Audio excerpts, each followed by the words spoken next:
Easy this week. So it's cloudy months. But it's still, yeah, I can just constantly, I can constantly watch any pictures that come in. It's giving me a better report on it. And we've taken,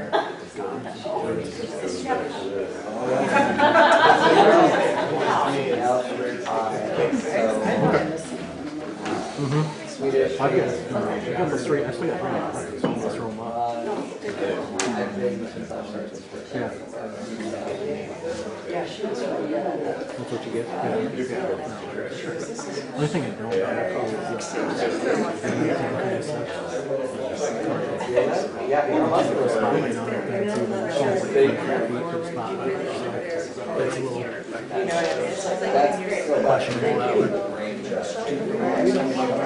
whoever's online, I don't have that.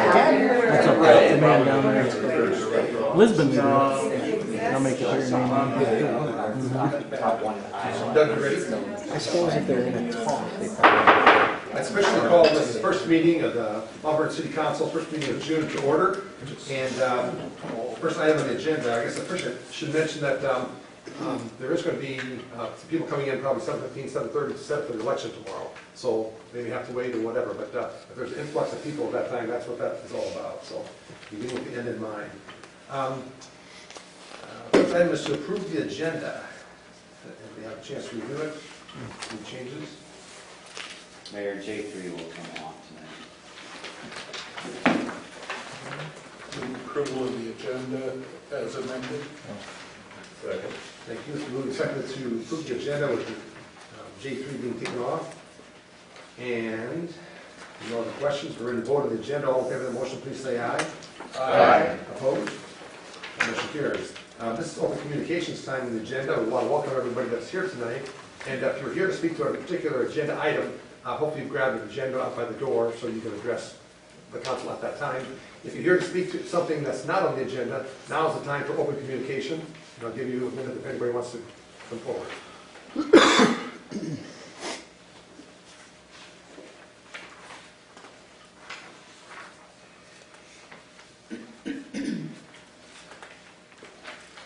Just one person online? Correct. Okay, and they can hear me okay, whatever they are. I'm assuming, haven't heard anything. Okay.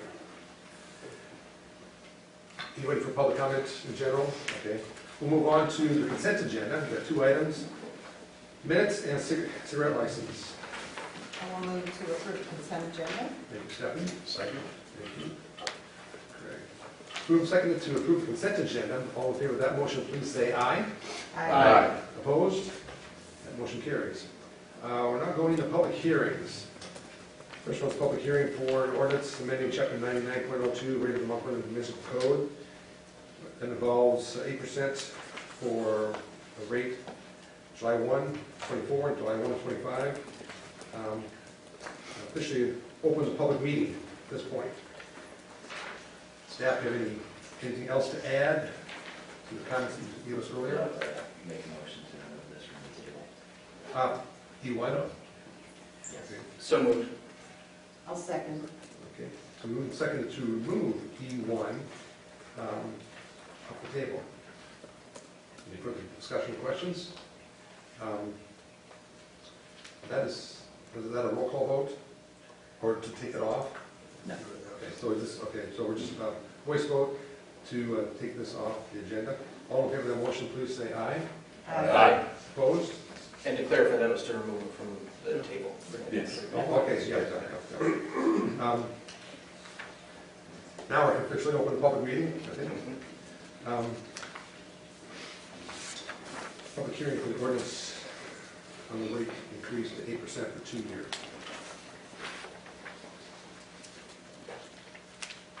Thank you, sir. Yeah.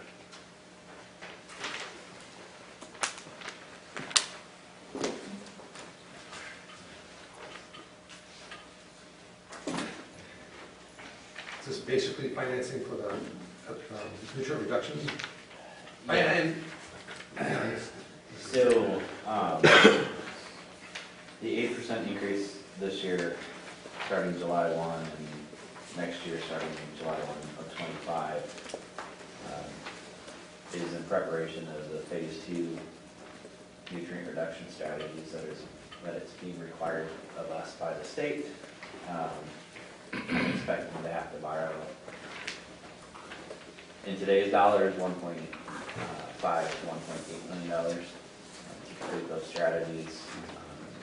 Our hope is that we can buy 2 more years, allow this rate increase to be captured, and then bid those dollars, or bid that project out. Do we have a time frame from the state on that conclusion? We've asked for an extension through 25, and we'll ask for an additional extension through 26, but as of right now, 25 is the only one that's guaranteed. Still an open public hearing on E1. Your comment about that? Keith, can you push the button for me? Sure. Push the button on that, it should turn green. Can you hear me now? Keith Eager, 304 Palisades. I guess I wasn't going to comment on this, but I will. So my understanding is we're increasing the rate 8% to fund water discharge. Somewhere in this thing, we're going to propose taking money out of the water budget to pay for police department building. And we spent a whole bunch of money on. No. Hold on. This is the sewer, not water. It's a utility, right? Are they separate? So the sewer rate's going up 8%, but we're not touching the water rate. No, the water rate goes up 3%. That's been, Okay. that would be the next one. So again, this goes generally to, not the specifics on finances, but specifics on how much we spend as a community on a lot of things. $10,000 for a flagpole. We want to spend, correct me if I'm wrong, $4.4 million on streetscape. And we got to borrow from ourselves to pay for a police department that we've already remodeled. Your guys' and gals' job is to operate this community fiscally responsibly. So I'm going to ask you again to stop spending money on stuff we don't need until the sewer and water and roads, specifically Palisades, gets fixed. That road is atrocious. Thank you, Mr. Schaefer.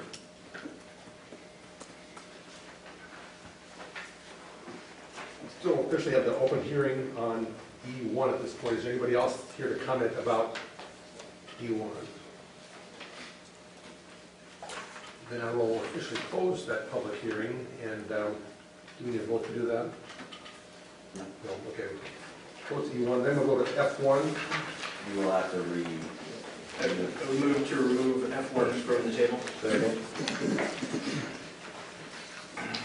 Thank you, gentlemen. So we've got F1 on table.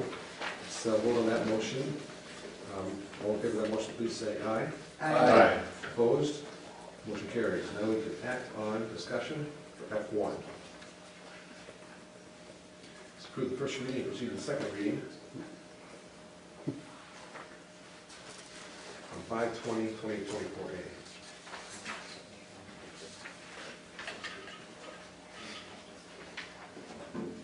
Bruce, do you have any further comments?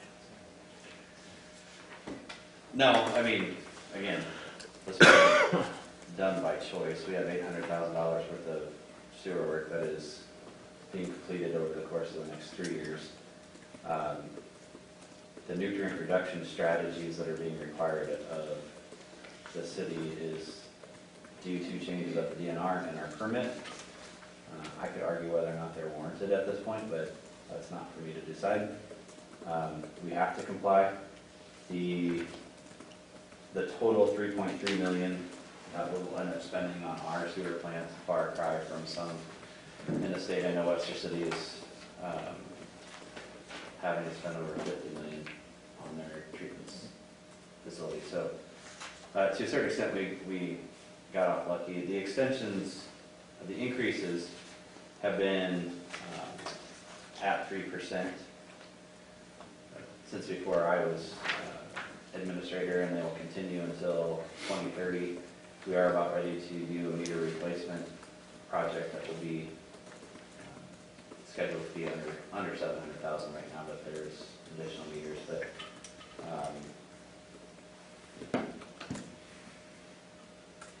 I have to meet parity tests when the auditors come and look at our rates. So it's either we don't borrow for these funds and not raise rates, or we raise rates and complete the projects that are necessary.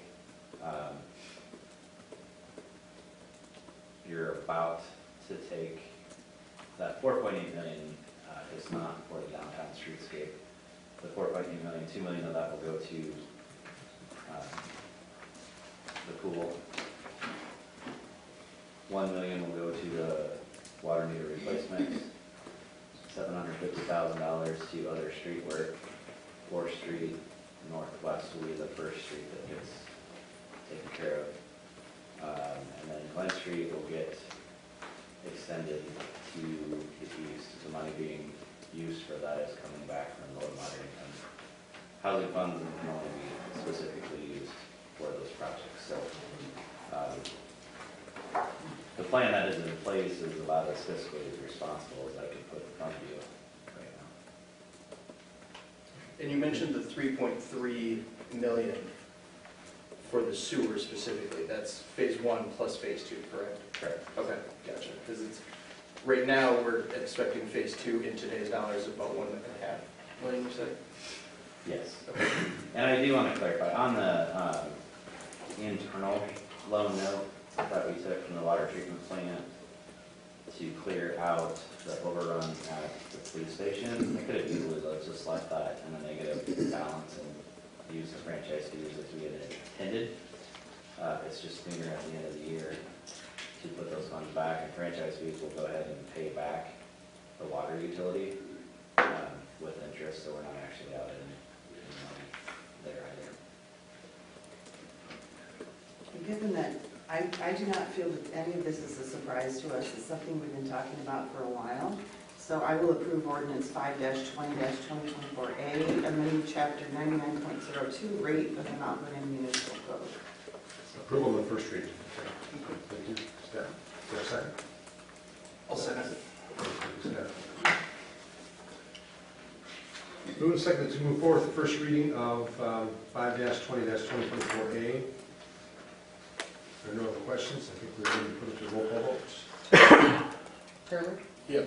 West? Yes. Engel? Yes. Andreessen? Yes. Rose? Yes. That ordinance passes. Going back to E2.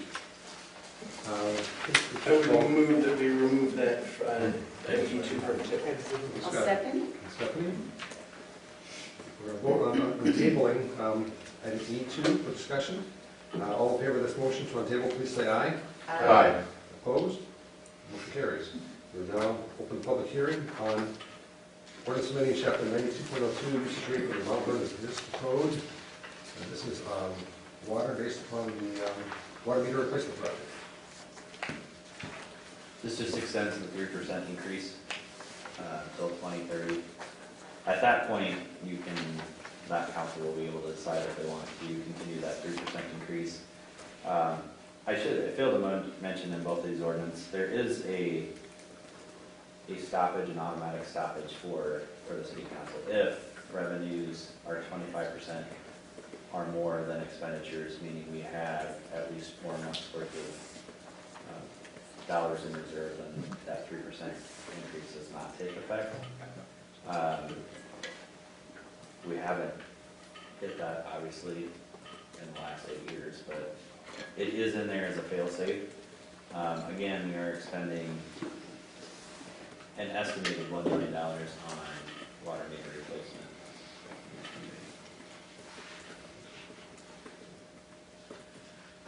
Any other questions of staff? Anybody from the public here to address that part of the public hearing? Any water rate increase? Okay. I'll officially close that public hearing and move on to F2. We'll move to untable item number 2. Stephanie and Scott. It's moved and seconded to untable F2. And that's a voice vote. All in favor of that motion, please say aye. Aye. Opposed? Motion carries. It's now open for discussion, and this is for the first reading. I would move approval of ordinance 5-20-2024B, extending the annual 3% increase in water rates until June 30th, 2030. I'll second that. Moved and seconded to move forward with the first reading of the 5-20-2024B ordinance. If there are no further discussions, I think we are ready to vote. Anderson, Yes. Turler, Yes. Rose, Yes. West, Yes. Engel. Yes. And that ordinance is passed for the first reading. Moving on to resolutions for approval, for construction of certain public improvements, etc. for the Glen Street extension, extending it east and then north to connect with Business 30. Your resolution, or your agenda states 5/2024A, but the resolution is actually 6/3/2024A. It's right in your package. As I stated earlier, Glen Street would get extended to the east about 600 feet, and then there would be a north-south connection to Business 30. This is part of the low to moderate income 30-unit senior style community that is going to be constructed on what would be the south side of Glen Street extended. This will open up more development ground, but we have low to moderate income funds that are coming from both subdivisions that need to be used, and this is the only project that has come forward in the last 5 years. So those funds will be utilized to extend Glen Street and make the connection. Does the street need to be done before condo apartments can start? No, we granted easements during construction, so depending on how Cottonwood would like to access, we're assuming they'd like to access off of Glen, we would build a rock extension off the end of Glen during construction of the other side, the north-south connector. Once that's complete and trucks can traverse that section, then we would flip-flop basically with their construction of that. I thought I saw the date end of June for the bid opening. So right now, bids would be due on June 27th at 2, and July 1 would be your public hearing on that project.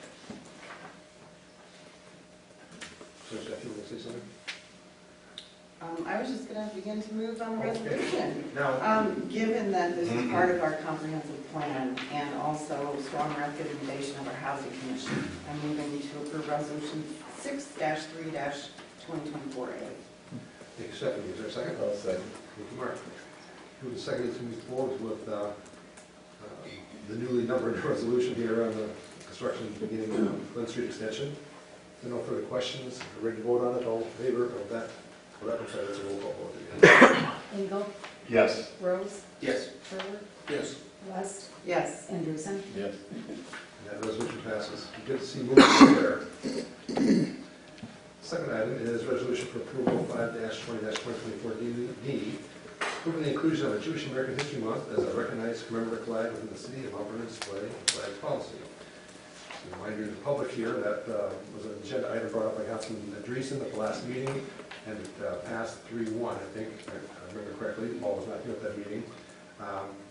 But I did veto it, and the one reason that was mentioned in the Sun was just waiting to get through a year cycle of this policy before we see if there are other changes and so on. I've got other reasons for that veto, but that was the one that was in the Sun most probably. So,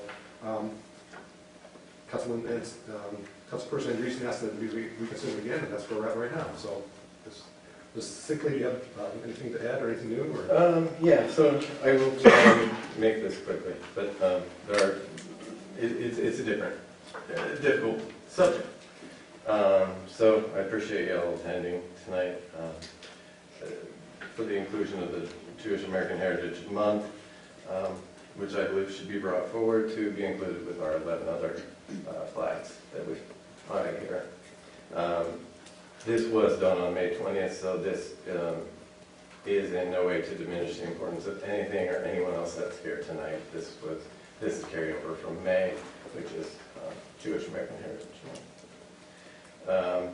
So, as I said, it was passed 3-1, and So we will look at it a little bit more deeper because I think the time is now. I don't think we need to wait any longer. We've got the policy. I think most of you are familiar with the policy. Nowhere in that policy, it basically puts everything up to the city council and then the mayor. Nowhere in that policy does it state time frame. So this happened and was enacted nearly a year ago, last September, or last August, pardon me. So we've had nearly a year where this has been in place. Granted, some of the flags didn't begin until January. However, I was elected in November. So I am part of the council. So I prefer having my voice heard as I'm on council and not having to wait a year for my voice to be heard. So instead of reading the policy, I'll just kind of go over that. So let's see here.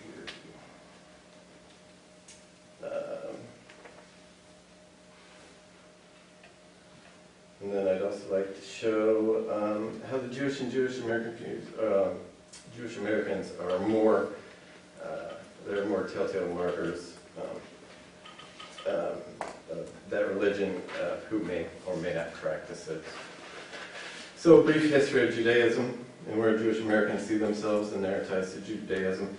Jews have been persecuted essentially since earliest documented time, 605 BC. Beginning with the Neo-Babylonian Empire. This continued thousands of years and really became a very harsh time for Jews during the Middle Ages. They were using scapegoats for the Black Plague, for instance.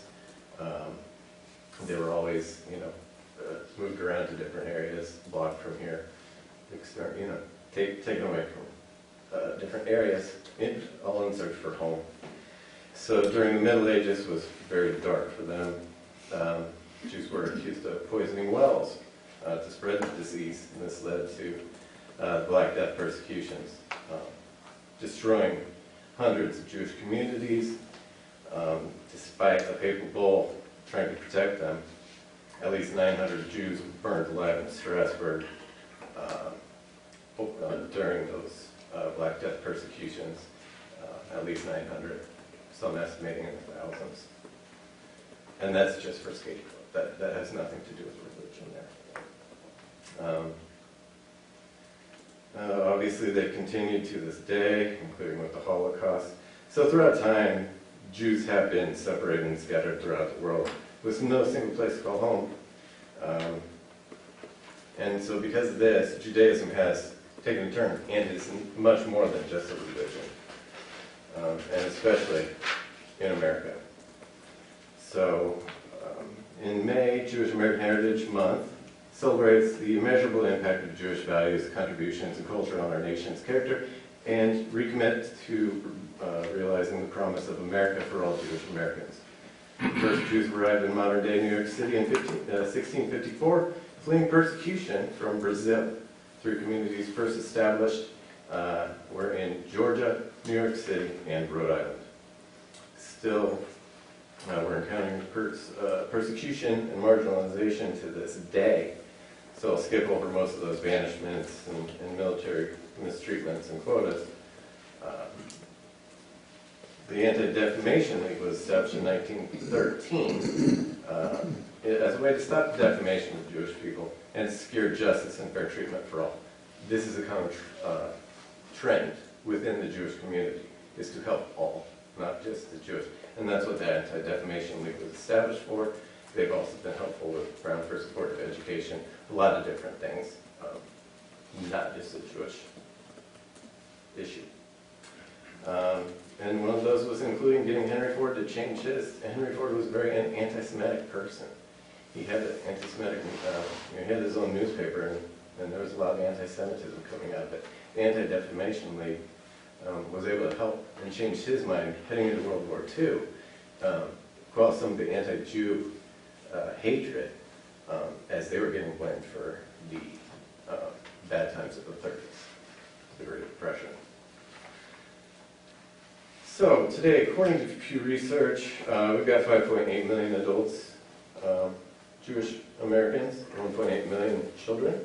52% say religion holds importance to them, while 80% say being Jewish is important to them.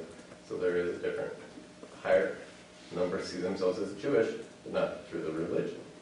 40% of Jews 18 to 29 do not identify with religion. So the number is increasing.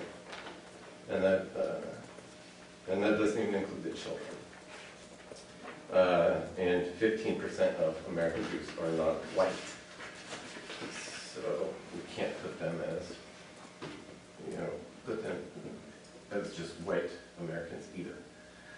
So, and then also looking a little bit more scientifically, I'm not sure how many of you have done your genetic research, but one thing that pops up on there is with all the ethnicities, Ashkenazi Jew is one that pops up there too, curiously, as it is an ethnicity, not just religion. It is the only one that shows up there as not just being a region, as far as I know. So then, as I finish up, I found this interesting Q&A done by Pew Research, and it is the percentage of Jews who say blank is an important, essential part of what being Jewish means to them when they were given this. Number one, there were 10. Number 1, remembering the Holocaust. And these are by ranks. 2, leading an ethical and moral life. 3, working for justice and equality in society. 4, being intellectually curious. 5, continuing family traditions. 6, caring about Israel. 7, having a good sense of humor. 8, being part of a Jewish community.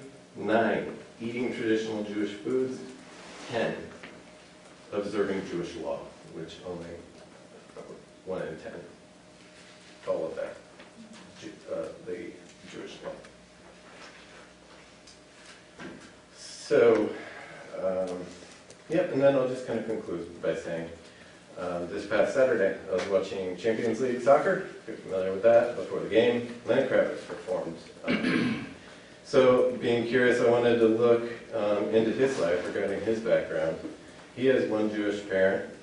He identifies as Christian by choice, but states, I'm also a Jew. I am a black Jew. So his spirit, and he says his spirituality was born of exposure to multiple communities and not a religion. So I hope this, that we all can look back and reconsider and see that it is just not, it's not just a religion. It is an ethnicity. It is a community. And this is a community that needs to be protected and needs to be welcomed and kept here in Mount Vernon. And I'll just say, I stand behind our Jewish neighborhood, our Jewish neighbors, and I hope we all can agree on that because it is very important. And thank you all for listening. Thank you, Councilman Andreessen, for your comments. Yes, Am I able to speak? I don't know if I have standing because I'm no longer a Mount Vernon resident. Why don't you come up here, identify yourself and the address, and Okay. it'll recognize that you're not a Mount Vernon resident anymore. I didn't know this was going to be back on the agenda. Sure. Not even, that's not why I'm here for everything. But probably the only Jewish person in the room where I usually am. I just wanted to share my kids' experience in the Mount Vernon schools. I have 3 sons who went there, and 2 of my sons were beat up in school, at Mount Vernon School, for being Jewish, specifically for being Jewish. I think that singling out one ethnic group for not being recognized when other ethnic groups are is not the kind of message that Mount Vernon would want to send. And I would be happy to share the experiences that my kids had, which were not trivial in any way. It's been very impactful on them, and it's not that any of these experiences have dissipated even. I mean, in Mount Vernon, there is somebody prominent in Mount Vernon who even just a couple of years ago was making lots of anti-Semitic statements that involved other people who have roles of authority in the situation, and I've been fighting this battle for a long time. I also want to share that I do have, actually, she's my ex-stepmother, but she counts as my stepmother, and her husband. All four of their parents were Holocaust survivors, so we do have that connection. At a time when there's so much hate in the world, you know, there are a lot of intersectionalities between people belonging to more than one ethnic group. To please don't once again say that it's okay to discriminate against somehow Jews are different, and it's okay to say things about Jews that you wouldn't say about any other group of people. That's all. Thank you, Janice. Thanks, Janice. I remember our conversations in my school board days, yes. Anybody else?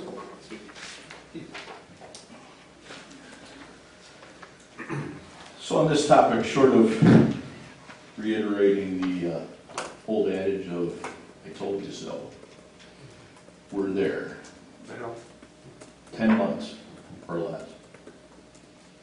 We wasted $10,000 taxpayer money to move from the American flag and the state of Iowa flag to include every flag that's out there. In this case specifically, being Jewish is not specifically a religion. There's a significant overlap between race, ethnicity, heritage, and geographic origin.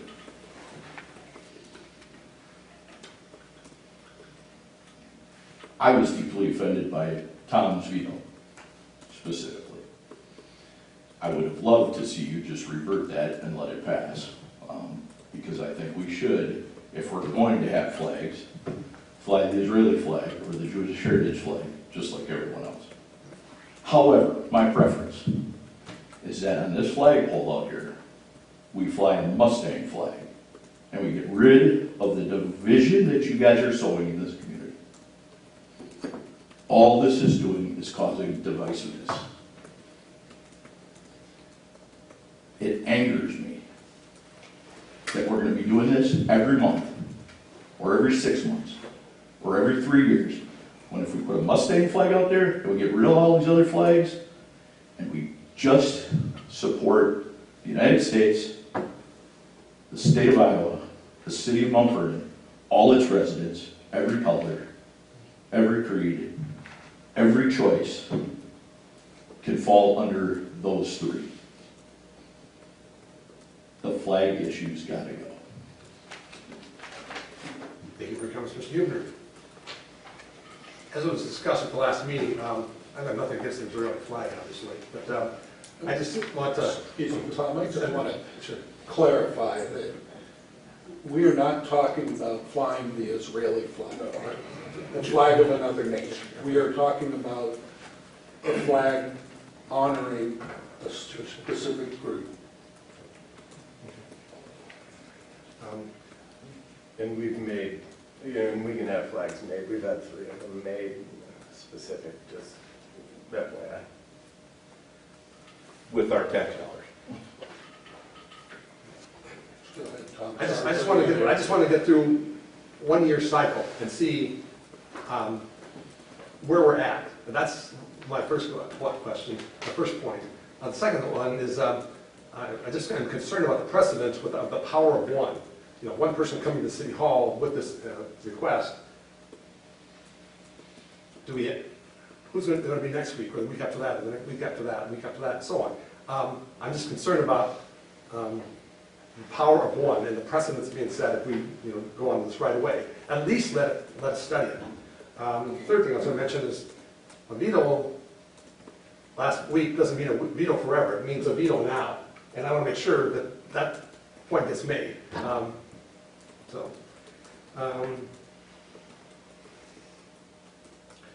whether there's a flag to support the cause. I'm not sure there one exists. I think that's an issue, possibly.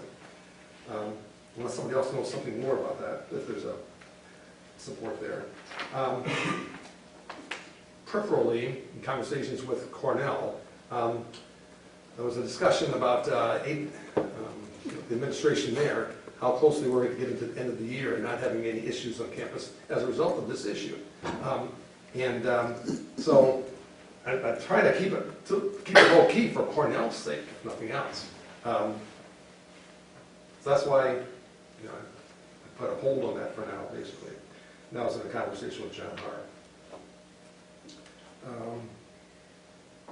So that's where I'm at, and it's the will of the council to do whatever they want, and we'll go from there. But I thought I needed to at least stop it, if no other reason, the fact that Paul wasn't here, and see where we want to go forward, if we want to move forward and do it with a motion in a second, and see where it goes from there.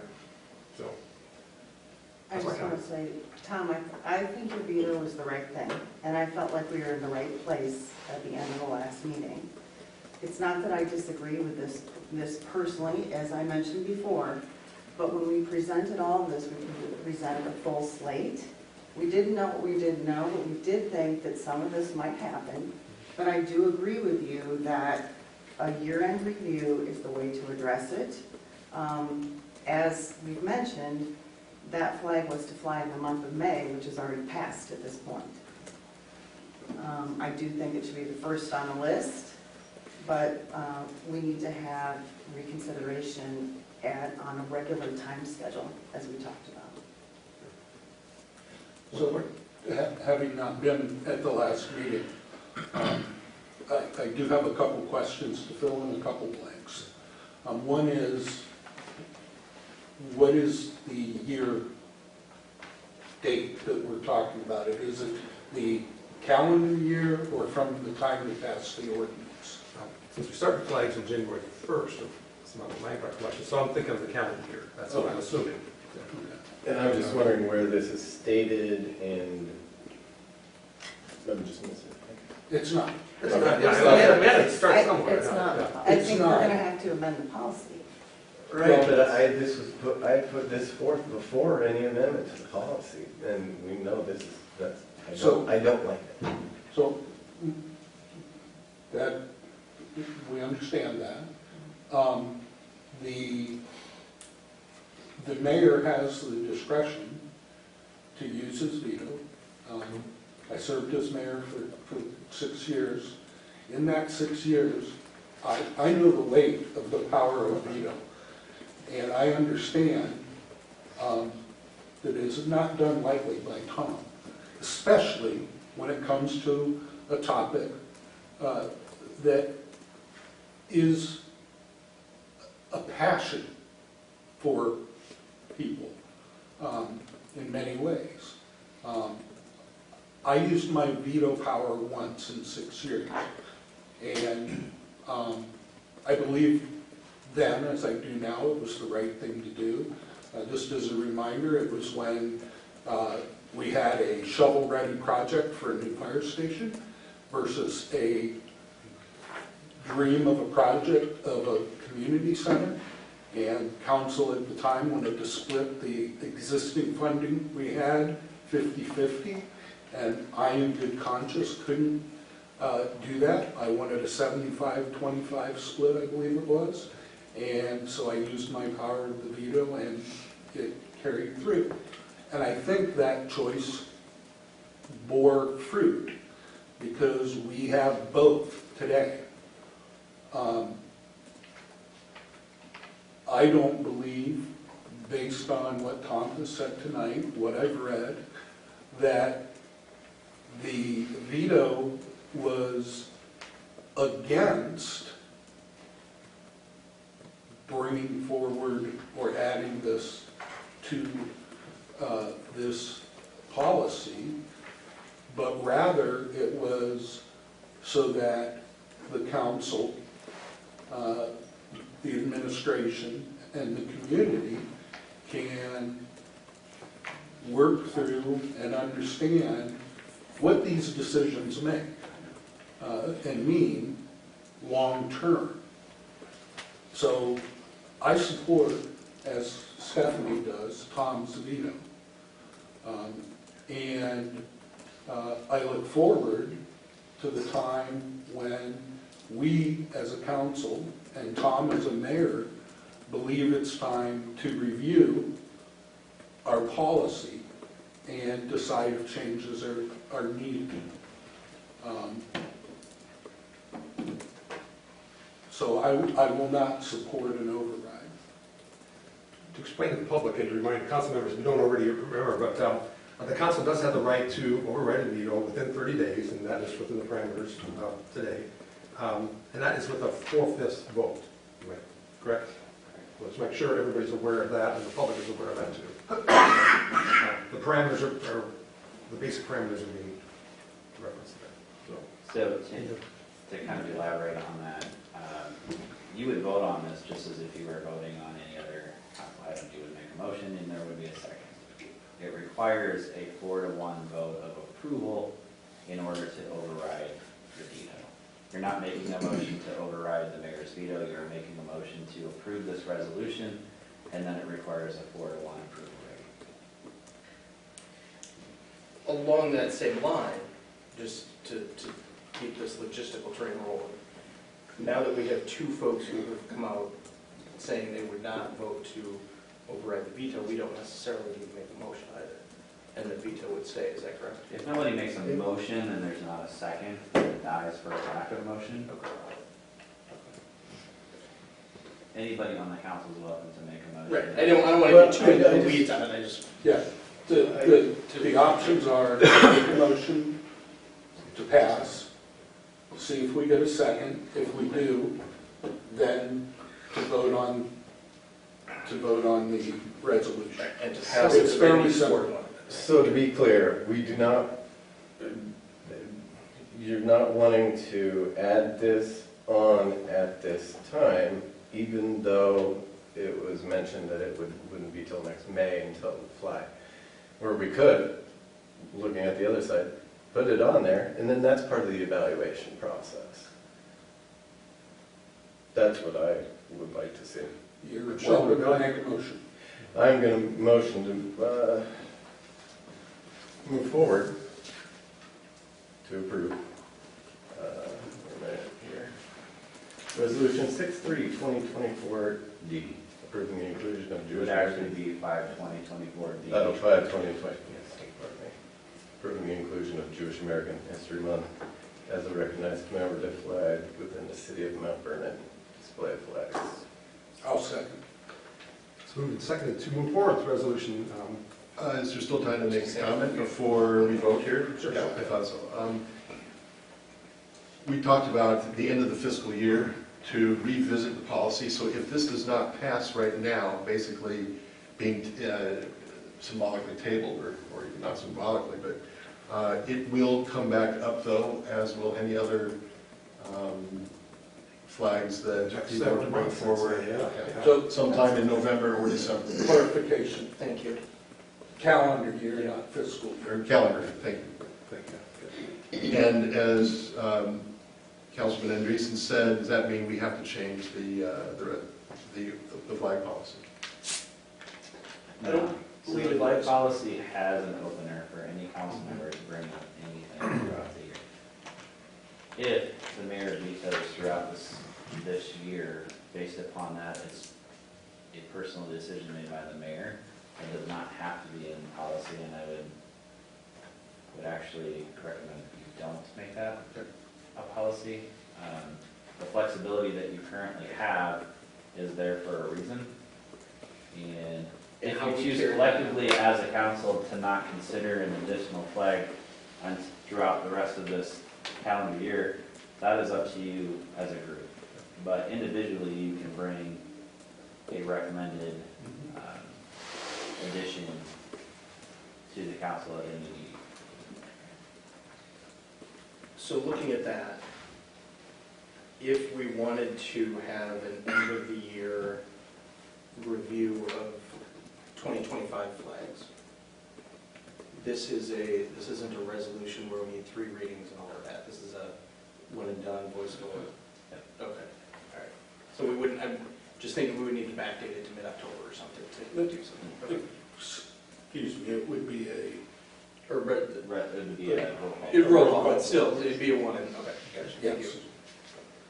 It's not an ordinance change, it's a Right. resolution.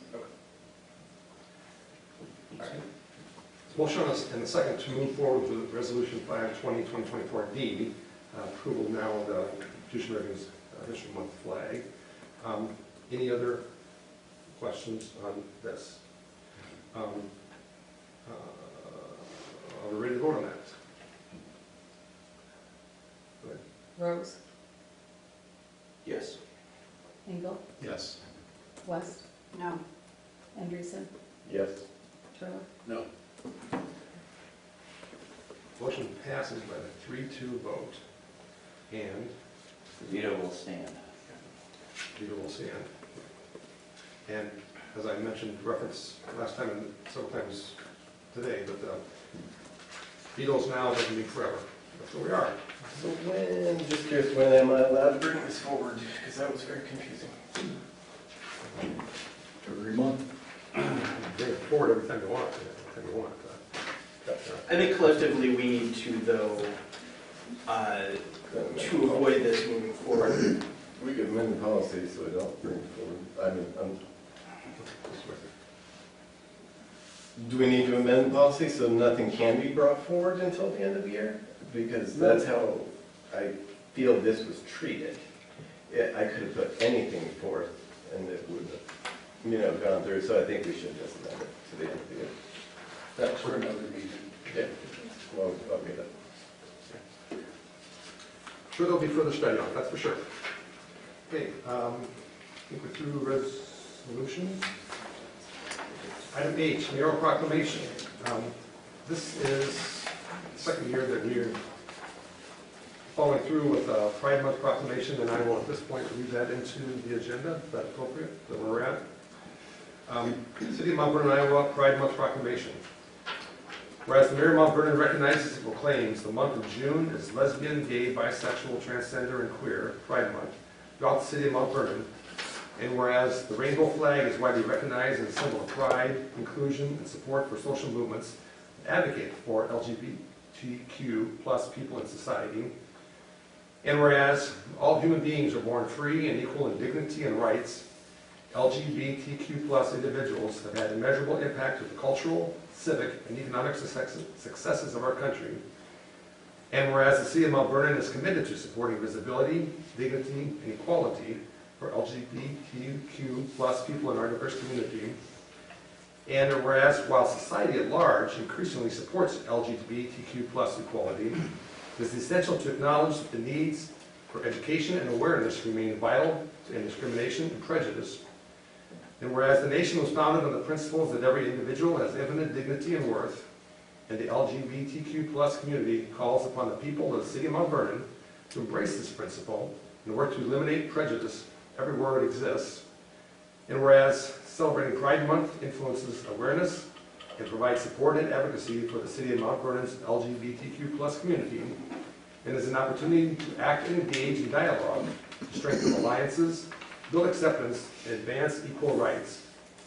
Now therefore be it resolved that I, Thomas M. Weisler, Mayor of the City of Mount Vernon, hereby proclaims the month of June as Pride Month in support of the LGBTQ plus community. Dated this 3rd day of June, 2024, with my sign. So that is our mayoral proclamation. Thank you.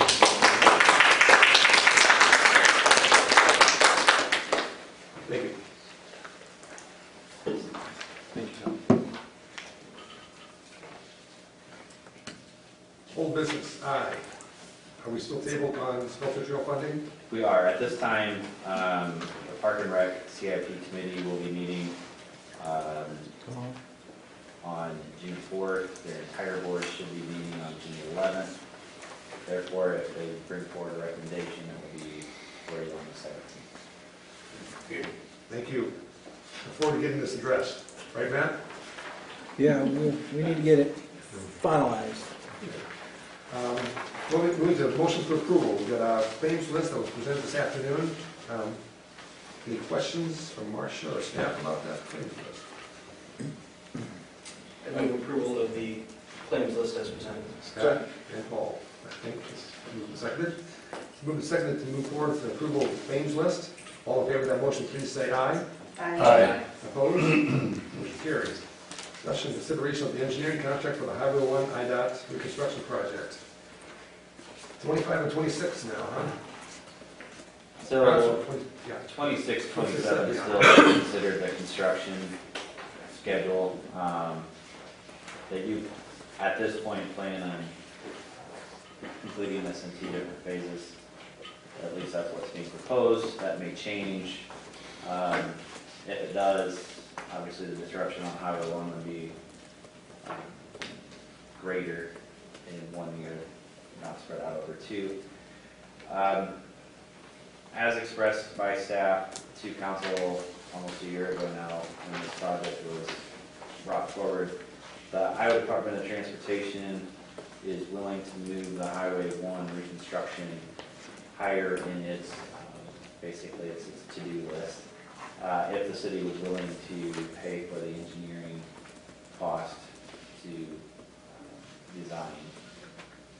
Now, in the actual engineering agreement that I submitted, you'll see that the Iowa DOT's projected budget is $3.3 million. This contract's $300,000, and then there's a Mount Vernon line item for $1.8 million. That $1.8 million is still really much up in the air. That includes transitioning 2 intersections on Highway 1 and then doing some stormwater work. That has not been approved by this council. So the engineering fee of 10% is in line with what is typically charged in a project. So that $300,000 is basically just under 10% of what the DOT is expected to spend on Highway 1. For those in the audience, this is not a widening effort. This would just be basically curb to curb of the existing highway. They would reconstruct that section. There would be some narrowing, I believe, of Highway 1 just past the roundabouts to create less confusion coming out of the roundabout and going into the smaller lanes. But other than that, there wouldn't be any significant changes. The city on that $1.8 million will seek out additional grant funding, safe routes to school, so we can put a pedestrian activated light at the intersection versus rolling out the stop sign.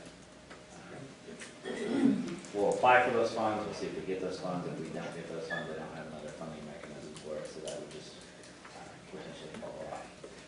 But as of right now, this is the project moving forward.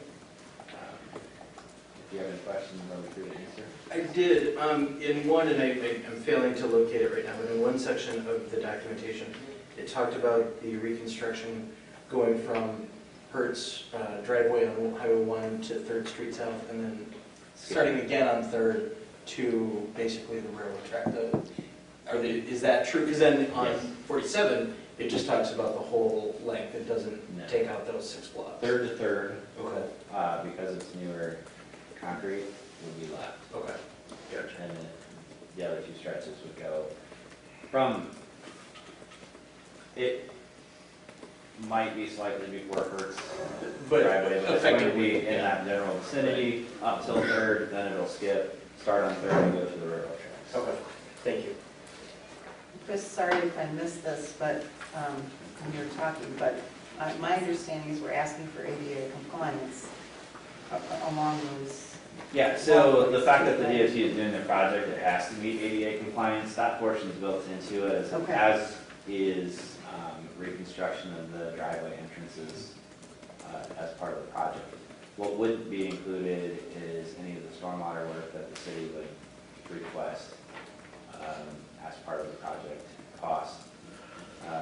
And then, like I said, any changes, full-scale changes to the current layout. So if we wanted to design a turn lane or acquire right-of-way, that would be the city's responsibility. And that's my question. I think I know the answer because we're not engaging in any widening of this, of the highway at all. but I've been asked to bring forth to you a question, and that is at First Street and Highway 1, is there a possibility of putting in a turn lane there? No. There's not enough right-of-way between the two buildings, and the road surface couldn't be shifted enough from one side to the next. Without taking out probably parking or the corners. Or buildings. Or buildings. Is that, it's not like. And the crest of the hill. I thought that was probably the answer, but I wanted to. Yeah, it is just It would wide be a great enough place for a turn lane. to pull a vehicle off to put a full-scale turning lane in and meet ADA requirements. I just don't think it would be feasible. We get a lot of complaints already with visibility at that intersection for the right turn on red alone, let alone adding two other turn lanes into that too, and decreasing the visibility from the crest. And the width that pedestrians would have to cross. Mm-hmm. Speaking of turn lanes, did I read that we're adding one at 7th? So one of the thoughts would be to add a turn lane at 7th with the increased traffic of the subdivision along with what we're expecting to be increased use of Elliott Park. We've expanded Elliott Park. I will tell you that would be the first one in my estimation to fall off and reduce that 1.8 million. There likely wouldn't be any grant funding for a turn lane. I'll be honest with you, we threw that initially to see if DOT would increase their budget and include any of that in their construction. The Safe Routes to School application is very viable. It's competitive, but we do have an option of securing. We've done a ton of work to funnel kids to that intersection. So It would continue in the future if that Big became case, yeah. a lighted Thank you. intersection. More houses going up in the Scobin area. Okay.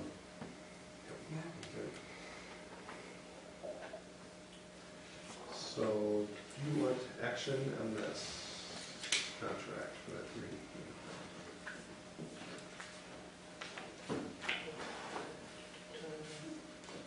As needed. So I would move. What do you want on this? Do you want motion to move forward with Yes. 10%? Okay. So I would move approval of the engineering contract between the City of Mount Vernon and Iowa DOT for the Highway 1 reconstruction project as presented. Thank you, Scott. Second. Okay. Mark. Move second, move forward to the Iowa DOT project, Highway 1. No further questions. If you're ready to vote on that, all in favor of that motion, please say aye. Aye. Opposed? Motion carries. J3 we're skipping for right now. J4, discussion consideration of setting a public hearing date for the adoption of Chapter 28 Cemetery Commission. Thank you, Chris, for getting this on the agenda. Just so everybody's aware, we've spent the better part of at least a year and a half trying to establish a plan to create an organization or a group that would be allowed to do or take corrective actions at the cemetery. As we've stated before in the past, both the plot and the stone are considered personal property. They purchase internment rights, and therefore it's much like a deed, just in a different legal manner. But there's a process that we would go through, but this organization would be a new commission that the city would create. Their job, when you see the ordinance, would be to make recommended changes or recommend changes to the council as far as various capital projects at the cemetery, but also establish the process or go through the process that it would take to seek volunteers to help do restoration work on stones, especially those that do not have living family members that can take care of them. And as a sub-wing of this, the veterans groups would like to use some of their funds to make changes and fix damage that's to veterans' stones. So This will be a good thing. We started with a possible 501c3 and circled all the way back after multiple attorneys' opinions to just creating a commission similar to the Housing Commission or Planning Commission. I think this is an idea that whose time has come, certainly. And you talked about veterans, VFA and so on, putting some of their funds toward this. Will they have a budget from the city at all, or will they be any monies from the city? As of right now, I would expect them to make a request. Obviously, when it's initiated for this fiscal year, there won't be. But I do believe that they could start with some of the veterans groups and have plenty of work to complete this year, and then for consideration in the budget next year for city council for those that are not considered veterans. Yeah, just having an organizing point for the work that needs to be done out there would be a huge step in the right direction. So, yes. Outside the scope of our current historic preservation commission, it's more than enough. No, it's standalone. I understand. I think it's great. I would move to approve, what am I moving to approve here? Setting a public hearing date for June 17th at 6:30. Thank you, Craig and Stephanie. Moved and seconded to move forward with the public hearing date of the next meeting at 6:30, June 17th. Establish a cemetery commission, chapter 20 cemetery commission. If there are no further questions, all in favor of that motion, please say aye. Aye. Opposed? That motion carries. No reports, discussions, reports from the mayor's council. Mayor report, I'm going to mention three things I've been invited to. One is the League of Women Voters event at Lisbon June 26th. The state of the city, and sharing the podium there with Trent Stiggins or somebody from Lisbon. Second thing is I'm going to tag in with some training that's happening with our police staff on human trafficking. That's I think, next week or something like that. I've got the day on my calendar. It'll be all city staff. It's all city staff, okay. We did a proclamation in February towards that human trafficking area, so it falls in with our charter, if you will.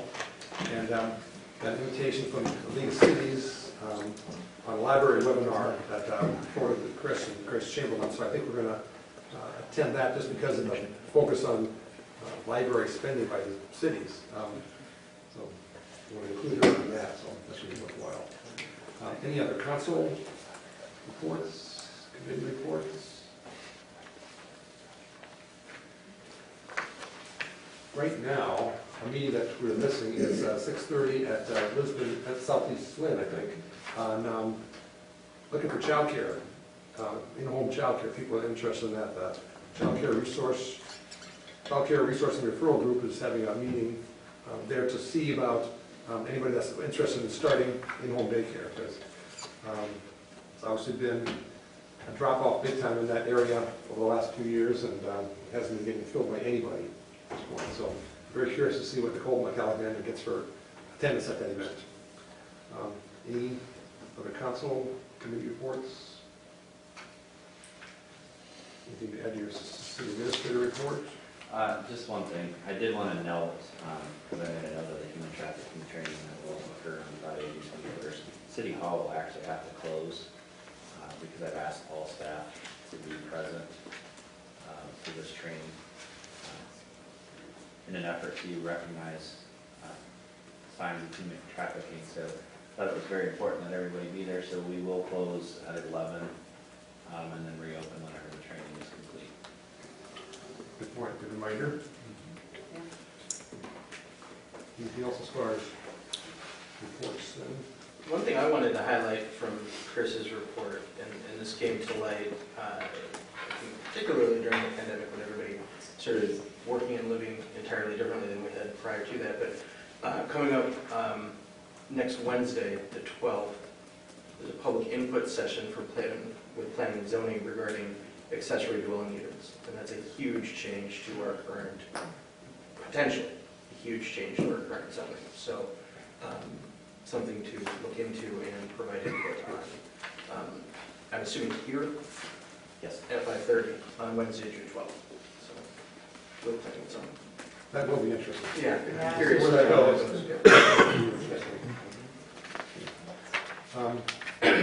Anything else from our base agenda that we need to address? Okay. Then I'm going to ask for a motion to go into closed session at this point. So moved. I'll second. Paul second on that. To move to go into closed session, do I read the statement now or when we come back?